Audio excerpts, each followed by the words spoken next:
Hello friends, my self Kajal Talreja and I am CMA by profession. जैसा कि आप सब जानते हैं मैं CMA क्वालिफाइड हूँ। तो लोग मुझसे अक्सर मिलते हैं तो वो एक ही क्वेश्चन करते हैं, मैम CMA क्या होता है। तो आज मैं आप सबके सामने एक वीडियो प्रेजेंट करना चाहती हूँ जिसमें मैं आपको CMA की सारी डिटेल्स बताऊंगी। अब सबसे फर्स्ट क्वेश्चन ये आता है कि CMA क्या होता है। तो CMA है कॉस्ट एंड मैनेजमेंट अकाउंटेंट, जिसे पहले CWA भी कहा जाता था, that is cost and work accountants. ये रेगुलेट किया जाता है ICMIA के through, that is institute of cost and management accountants of India. अब CMA कोर्स स्टार्ट करने से पहले हमें ये पता होना चाहिए कि CMA का अल्टीमेट रोल क्या होता है। अगर आप एक कंप्लीट CMA हैं एंड आप एक किसी फर्म या ऑर्गेनाइजेशन में काम करते हैं तो उस फर्म में जितने भी कॉस्टिंग और मैनेजमेंट से रिलेटेड काम होंगे वो सब एक CMA करता है। इसमें इंक्लूडिंग होता है डिसीजन मेकिंग्स भी। अब क्वेश्चन आता है कि एज लिमिट। तो CMA के एग्ज़ाम्स देने के लिए कोई भी एज लिमिट इंस्टीट्यूट ने नहीं रखा है, आप किसी भी एज में CMA परस्यू कर सकते हैं। अब क्वेश्चन ये आता है कि हम CMA कब करें।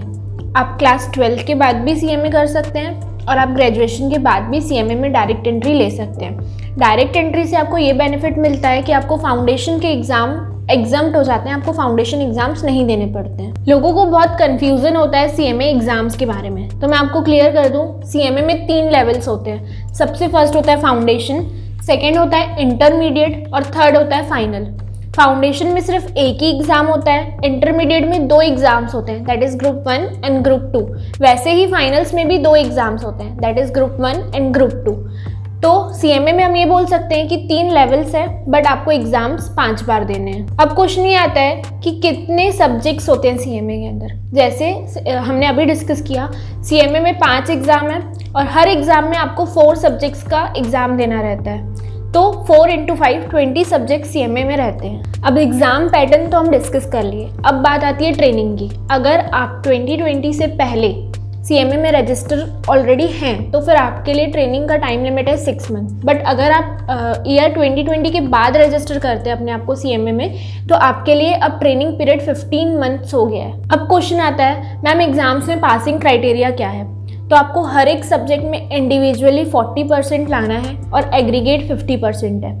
दैट मीन्स अगर मैं आपको एक एग्जाम्पल के थ्रू समझाऊँ तो जैसे 4 एग्जाम्स होते हैं हर ग्रुप में, आपको सब में एटलीस्ट 40 तो चाहिए ही पास होने के लिए, बट एग्रीगेट आपको 200 चाहिए क्योंकि हर एग्ज़ाम 100 मार्क्स का है। टोटल होता है 400, जिसका 50% मतलब 200 मार्क्स आपका पासिंग है।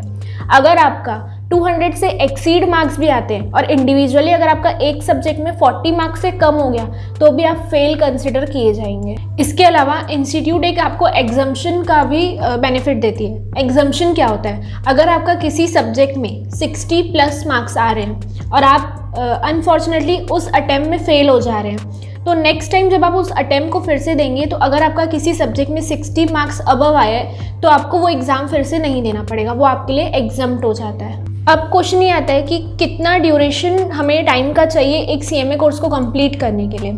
तो मैं ये एज्यूम कर रही हूँ कि आप बोथ ग्रुप साथ में दे रहे हैं और प्लस आप फर्स्ट अटेम्प्ट में क्लियर हो रहे हैं। तो इस सिनेरियो में आपका जो कोर्स है वो 3 to 4 ईयर्स में ख़त्म हो जाएगा। ये सारी डिटेल्स हो गई CMA कोर्स के बारे में। इसके अलावा लोग जो जनरल क्वेश्चन पूछते हैं वो भी मैं आपके साथ डिस्कस करना चाहूँगी।